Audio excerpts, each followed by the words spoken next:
Bonsoir, bienvenue à nouveau dans cette émission spéciale Ticini Talk élection communale 2012, puisqu'on va voter le 14 octobre 2012. Et ce soir, je reçois Bernard Clerfailly, bourgmestre sortant de la commune de Schaerbeek et tête de liste de la liste du bourgmestre, bien évidemment. Bernard Clerfailly, bonsoir. Bonsoir. Alors, vous êtes candidat bourgmestre pour la 3e fois. Tout à fait. Et vous êtes tête de liste de cette fameuse liste du bourgmestre. Liste du bourgmestre, numéro 3, c'est facile. Alors, parlez-nous un peu de cette liste du bourgmestre, de sa composition d'abord. Après, on va parler de votre projet, de vos bilans. Eh bien, je conduis une liste du bourgmestre qui est la seule grande liste de rassemblement sur la commune de Schaerbeek. Partout ailleurs, il y a des listes de partis politiques. Moi, j'ai une liste de rassemblement qui réunit les FDF, c'est ma formation politique, la majorité des libéraux, puisqu'il y a une division des libéraux, il y a une minorité qui fait liste maire et une majorité des libéraux qui sont avec moi, et des indépendants, des citoyens, des francophones, des néerlandophones qui sont sur ma liste. Alors, mais vous avez déjà un préaccord ou un accord préélectoral avec Ecolo et le CDH contre le Parti Socialiste, contre Loreton Koenigs? Mais ce qui compte, ce n'est pas d'abord les accords. Ce qui compte, c'est ce qu'on veut faire pour une commune. Moi, je suis bourgmestre de Schaerbeek depuis 12 ans. Et Schaerbeek est une commune, tout le monde le dit, tout le monde le voit, une commune qui se renouvelle. Ça se voit, l'espace public qui a été restauré un peu partout. On a fait des efforts en amélioration de la propreté, de la sécurité, la création d'équipements de quartier, des crèches, des écoles. Partout, Schaerbeek est une commune qui revit. Et donc, l'enjeu de l'élection qu'il y a maintenant, c'est de continuer ce changement. Il y a un élan qui est à l'œuvre à Schaerbeek. Il faut continuer cet élan. Et pour poursuivre cet élan, je pense que l'équipe qui a mis cet élan en place doit être maintenue, c'est-à-dire la liste du bourgmestre et notre partenaire Ecolo. Donc j'avais envie de continuer avec les mêmes. On ne change pas une équipe qui gagne avec les mêmes. Et comme il y a quelques libéraux qui me quittent, j'ai proposé de les remplacer par le CDH qui souhaite rentrer dans cette belle équipe qui fait avancer Schaerbeek. Mais pourquoi vous ne voulez pas de Loreton Koenigs? Mais parce que le projet politique, qui est celui que je conduis depuis 12 ans et qui montre ses preuves sur le terrain, est un projet qui a été constamment critiqué par le PS. Le PS demande de faire d'autres choses que ce que nous faisons. Or, ce que nous faisons, les gens le voient, ça fait du bien à Schaerbeek, ça fait du bien aux Schaerbékois, et je crois qu'ils ont envie qu'on continue. Alors, Loreton Koenigs a fait une déclaration dernièrement. Il a dit qu'elle est candidate bourgmestre, elle est candidate bourgmestre pour Schaerbeek, mais si elle est élue, elle ne siégerait pas. Elle serait bourgmestre empêchée. Qu'est-ce que vous en dites? Schaerbeek a besoin d'un bourgmestre qui assume la fonction de bourgmestre. Moi, j'ai assumé la fonction de bourgmestre pendant 12 ans, même si pendant 3 ans et demi, j'ai assumé la fonction de secrétaire d'État. Mais j'allais vous dire ça, parce que vous-même, vous étiez aussi bourgmestre empêché. Oui. Dans mon équipe, j'ai pu désigner Cécile Jodogne, qui a fait de l'excellent travail. Et toute mon équipe a été au travail à Schaerbeek, et j'ai continué à assumer la direction et les grands choix politiques de ma commune. Donc je crois que Schaerbeek a besoin de continuité, de gens qui s'engagent pour la commune et d'une équipe de gens compétents. Derrière Mme Onkelings, il y a toute une série de gens qui, je pense, ne sont pas compétents pour gérer la commune. Et si en plus elle n'est pas là, franchement, il n'y a pas de raison de voter pour eux. Alors vous ne serez pas bourgmestre empêché au cas où? Non, alors j'ai été pendant 3 ans secrétaire d'État, c'est une très belle expérience, mais je reviens de cette expérience avec le sentiment que la fonction de bourgmestre, c'est quand même la plus passionnante des fonctions politiques qu'on puisse avoir. On est proche des gens, proche des problèmes, proche des équipes qui trouvent des solutions, et on peut réellement voir le travail que l'on fait, toucher les réalisations qu'on met en œuvre, et ça, c'est ce qu'il y a de plus passionnant. Toujours Loreton Koenigs, j'essaie de parler au nom de l'opposition, parce qu'elle n'est pas là, vous a critiqué parce que vous étiez en Turquie, soi-disant pour faire de la propagande électorale. Ben, écoutez, je suis bourgmestre de Schaerbeek. Il y a une communauté marocaine importante, il y a une communauté turque importante, il y a une communauté albanaise importante. Moi, je vais au contact aussi des habitants de ma commune pour connaître un peu leur pays d'origine, leurs traditions, leur histoire, c'est important. Et j'ai été invité plusieurs fois par des amis turcs à aller en Turquie. Nous avons un jumelage avec une commune en Turquie, qui est Beyoğlu, qui est une commune centrale d'Istanbul. Et nous avons beaucoup de Turcs qui viennent d'Emirdağ. Donc je suis allé 4-5 fois dans ma vie en Turquie pour découvrir la situation. Mais je n'ai pas été faire campagne électorale en Turquie, c'est mes fonctions de bourgmestre. Je suis allé également au Maroc. Nous avons un jumelage avec la ville d'Al-Hoceima. Ce n'est pas dans le cadre d'une campagne électorale, c'est dans le cadre du jumelage que nous avons avec ces villes de ces pays pour être proches de nos populations. Mais est-ce condamnable de partir en Turquie ou au Maroc je ne sais pas, même avec ses amis Il n'y a rien de condamnable. Je pense que et la Turquie et le Maroc sont des destinations assez agréables. Et on y va et pour voir des amis, et pour les vacances, et pour découvrir la culture de ce pays. Alors, vous êtes bourgmestre sortant. Quels sont peut-être les projets dont vous êtes fiers que vous avez réalisé pour votre commune, pour Schaerbeek? Mais écoutez, Schaerbeek a amélioré dans beaucoup de directions.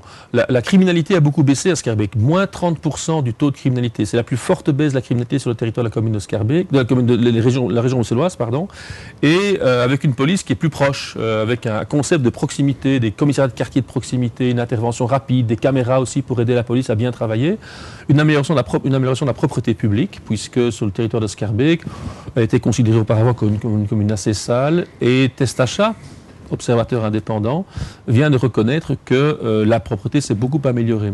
On a construit 5 lieux d'accueil pour la petite enfance, on a rénové pratiquement tous les quartiers, on a réalisé la rénovation du parc Josaphat, du stade communal, on a créé des équipements sportifs, du kinétics à des salles de sport de proximité. Le stade, c'est aussi grâce à Belleris, au fonds... C'est grâce à des fonds fédéral, à un fonds fédéral qui est aussi piloté par Loreton Koenings. À des financements du gouvernement fédéral. Ouais. Et il n'y a pas de raison que Schaerbeek n'en profite pas. Schaerbeek met des projets sur la table, et quand ces projets sont de qualité, le gouvernement fédéral, évidemment, s'engage pour les réaliser. On lui dit que vous êtes allé chercher cet argent du fédéral. Ce sont des demandes qui sont portées par la commune de Schaerbeek, qui sont répercutées par la région bruxelloise, et quand nos projets sont de qualité... Un projet dont vous êtes vraiment particulièrement fier, tu vois, par rapport à d'autres. Moi, j'ai fait ça pour Schaerbeek pendant cette législature. Voilà, un projet qui vous a marqué. Eh bien, alors, le meilleur projet, je pense, c'est la baisse de la criminalité, parce que ça concerne tous les Schaerbeekois dans tous les quartiers, et l'amélioration du sentiment de sécurité, la sérénité à travers la commune. C'est un ensemble de choses. C'est pas un projet précis. C'est une présence policière, c'est le travail d'éducateur de rue, c'est l'éclairage public, c'est l'aménagement de tous les quartiers pour que les gens se sentent plus à l'aise dans l'espace public. Et ça, c'est important. Il n'y a pas eu à Schaerbeek, en 10 ans, de grandes tensions et de grandes émeutes, comme il y a eu dans d'autres quartiers difficiles de la région bruxelloise. Et ça, c'est la preuve que tout le monde, les jeunes et les moins jeunes, sont plus à l'aise dans Schaerbeek aujourd'hui qu'auparavant. Les gens parlent encore et toujours de ce haut de Schaerbeek, de ce bas de Schaerbeek. On voit la différence entre le haut et le bas. Le haut plus propre, plus classe, plus riche que le bas où il y a une concentration de population surtout d'origine étrangère.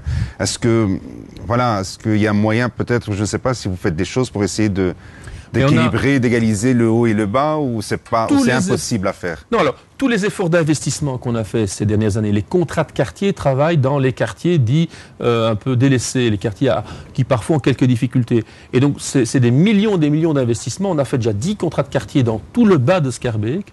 10 contrats de quartier qui sont chacun de 14 millions, 140 millions d'investissements. Les nouveaux parcs et espaces verts qu'on a pu créer, c'est dans le bas de Schaerbeek.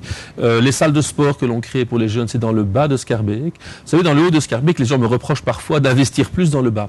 Maintenant, on ne va pas non plus raser la ville et la reconstruire. C'est évident qu'il y a une densité de population plus élevée dans ce qu'on appelle les quartiers populaires et une densité un peu plus faible dans les autres quartiers de la commune. Mais les quartiers sont ouverts à tout le monde. Et ce qui est intéressant à Schaerbeek maintenant, c'est pas qu'il y ait une différence physique, morphologique entre le haut et le bas, c'est que les habitants de tous les quartiers vont habiter là où ça leur plaît d'habiter. Et je connais des gens d'origine étrangère qui réussissent dans la vie et qui achètent une maison dans le haut de Schaerbeek, tout comme je connais des jeunes ménages belges, bruxellois traditionnels, qui vont acheter une maison, ce qu'on dirait dans le bas, près d'hôtel communal, près de la place Litz, et qui s'investissent dans ce quartier-là. Et ça, c'est le vivre ensemble, partager. En parlant de ce vivre ensemble, il y a maintenant une nouvelle population qui commence à venir s'établir à Schaerbeek, surtout une population venue des pays de l'Est. Est-ce que vous remarquez ça? Est-ce que c'est un plus pour Schaerbeek? C'est un plus et c'est pas un plus. C'est une nouvelle migration des pays de l'Est. On a maintenant 3000 Polonais, 3000 Bulgares, 2000 Roumains. Ça crée des nouvelles questions parce que leur mode de vie, c'est parfois différent de celui des habitants des quartiers dans lesquels ils habitent maintenant. Et donc, il faut gérer ça. Alors, pour certains, parfois, et ça crée des troubles de voisinage, c'est quelques Polonais qui boivent sur les places publiques et qui troublent un peu la quiétude des quartiers. Et on doit surtout, pour cette nouvelle immigration, ne pas rater ce qu'on a raté par le passé. Il faut qu'on soit capable de créer ce que j'appelle un parcours d'intégration, donner des cours de français, donner des cours d'orientation professionnelle. Est-ce que la commune a les moyens pour réaliser ça? Alors la commune réalise déjà des cours de ce type-là, des cours d'orientation linguistique et professionnelle et sur le mode de vie en commun en Belgique pour environ 500 à 600 personnes par an. Mais il y en a 3000 par an qui viennent sur notre territoire et je souhaite que la communauté française puisse nous aider à financer un tel programme et un tel projet. Alors il y a aussi la rue de Brabant, une artère commerciale très connue de Schaerbeek. Elle a été aménagée dernièrement, mais les gens se plaignent toujours du manque de place, de parking, etc. Alors les commerçants se plaignent toujours, ils se plaindront toujours, ils veulent toujours mieux. Et c'est bon à entendre les plaintes, j'ai pas de problème à entendre les plaintes. Et les gens qui veulent toujours mieux, dès qu'on fait quelque chose, on est déjà à l'étape Et les suivante. solutions, mais c'est toujours bien d'avoir aussi des solutions. Alors c'est très clair. Alors il y a partout dans Schaerbeek et dans ce quartier-là aussi un problème de stationnement. Moi je suis favorable aujourd'hui, j'ai lancé l'idée le premier, de construire des parkings de proximité. Oui, on va parler des parkings, ça voilà. C'est un sujet à part. Parlons de la rue de Brabant. C'est un sujet que je veux en tout cas mettre en avant.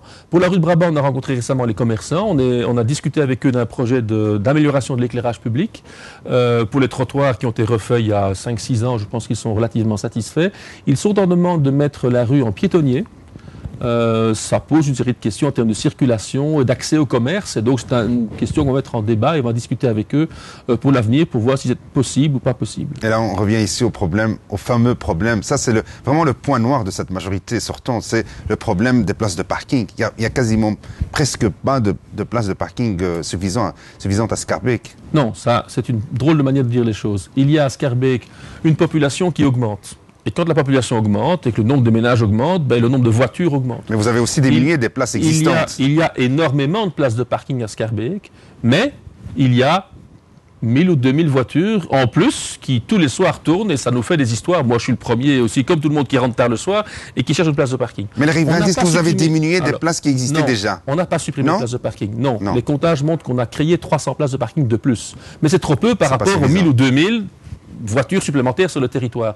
Donc la seule solution, comme on ne sait pas sur l'espace public supprimer les parcs ou réduire les trottoirs pour mettre plus de parking, il faut mettre du parking souterrain dans les quartiers, comme c'est le cas dans toutes les grandes villes du monde. Alors, tout le monde en parle, mais est-ce que c'est faisable ? C'est faisable. Gand vient de le réaliser, un parking avec un partenariat privé, un super beau grand parking. Il n'y a pas de raison, si Gand le fait, que Schaerbeek ne puisse pas le faire. C'est quand même une grande commune de 130 000 habitants. Et je pense qu'il y a des habitants qui seront prêts à prendre une location pour être sûr d'avoir un parking à proximité de chez eux le soir quand ils rentrent du travail. Vous pouvez créer combien de places de parking comme ça souterrain ? Alors nous avons déjà réalisé une étude sur une dizaine de sites sur le site de la commune, des petits parkings de proximité de 200 à 300 places. Aujourd'hui, nous avons choisi 2 sites prioritaires qui sont la place d'Ailly et la place Lehon. Et si nous réussissons ces 2 projets-là, alors nous pourrons l'étendre sur une dizaine d'autres sites sur le territoire. Ça fera combien de places concrètement sur ces 2 sites ? Si c'est des parkings de 200 à 250 places, 10 parkings, ça peut faire 2500 places. Maintenant, il ne faut pas rêver non plus. Il n'y aura pas de la place de parking pour tout le monde gratuitement devant chez soi. Parce que ceux qui me demandent une place de parking sont des gens, quand je les interroge, qui me disent « Oui, mais nous habitons notre maison là-bas. Dans la famille, nous sommes le papa, la maman, le grand frère, la grande sœur et nous avons 3 ou 4 voitures. » Il n'y a qu'une place de parking devant la voiture. Donc, il faut reconnaître qu'il n'y aura pas des solutions idéales. Toutes les grandes villes souffrent du même problème. Des places de parking souterrains, ce serait peut-être, c'est votre promesse pour la prochaine législature. C'est un des projets sur lesquels nous avons déjà commencé à travailler.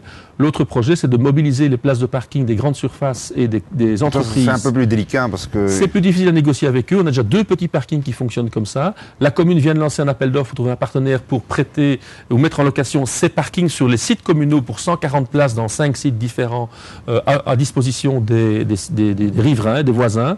Et donc j'espère montrer l'exemple et convaincre ainsi les grandes surfaces de faire de même. Ça pourrait faire 600-700 places de plus sur la place de Schaerbeek. Disons, pour un premier parking souterrain, il sera réalisé ça mettra 3 ans. 3 ans minimum, quoi. Soyons clairs, avec les procédures qui sont en région musulmane, ça va durer 3 ans, c'est certain. Alors, à part les parkings souterrains, je ne sais pas, est-ce que vous avez un projet particulier pour Schaerbeek pour la prochaine législature, si jamais vous serez bourgmestre à nouveau? Des projets, il y a des dizaines de projets. On a des projets qui sont déjà sur la table. Mais un projet phare pour marquer les esprits. Alors, un grand projet qu'il faut mettre en œuvre, c'est l'aménagement d'un nouveau quartier. Le quartier de la gare Josaphat. Nous avons un grand terrain de 15 hectares. On dit partout qu'il manque du logement à Bruxelles, que le logement est trop cher parce que la demande dépasse l'offre. On dit partout qu'il n'y a pas de logement de qualité et qu'il manque des écoles. Nous avons un quartier entier sur lequel on peut bâtir 1800 logements de type moyen et des logements de type sociaux. 2 écoles, une école communale francophone et une communale néerlandophone qui travailleront côte à côte pour justement travailler la connaissance des langues par les enfants, des crèches, un quartier agréable, un peu d'espace vert et une conception intelligente du parking à proximité de la voie de chemin de fer et un quartier où il n'y a pas des voitures devant la maison pour qu'il y ait devant la maison plutôt un aménagement en allée où on peut jouer avec les enfants. Alors vous monsieur le bourgmestre Bernard Clairfailly, donc vous avez joué carte sur table, vous voulez remplir avec le Écolo et le CDH. Si demain les résultats le permettent, est-ce que vous êtes prêt à prendre le PS avec vous? Ce serait très difficile parce que le PS n'arrête pas de critiquer le projet que je mets en œuvre à Schaerbeek depuis 12 ans. Je crois que ce projet répond à l'attente des Schaerbeckois. Je pense que les Schaerbeckois sont fiers et heureux des rénovations dans leur commune et veulent qu'elles continuent de l'avant. S'allier avec le PS, ce serait pour ma part de voir... ou alors le PS change d'avis et reconnaît que tout ce qu'on a mis en œuvre est très bien. Et alors on peut discuter avec eux. Mais jusqu'à présent, j'entends critiquer un peu tout.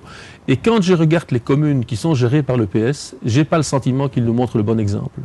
Alors, c'était Bernard Clairfailly, tête de liste, la liste du bourgmestre numéro 3. Un dernier mot pour convaincre les Schaerbeckois de voter pour vous. Et les Schaerbeckoises, bien sûr. Je crois que les gens ne doivent pas écouter les promesses des hommes politiques. Ils doivent voir leur réalisation. Et ce que nous avons réalisé à Schaerbeek ces 12 dernières années parle pour nous. Et nous allons continuer à l'avenir si les gens le veulent. Merci Bernard Clairfailly. Quant à moi, je vous donne rendez-vous avec un autre candidat bourgmestre très prochainement. À bientôt.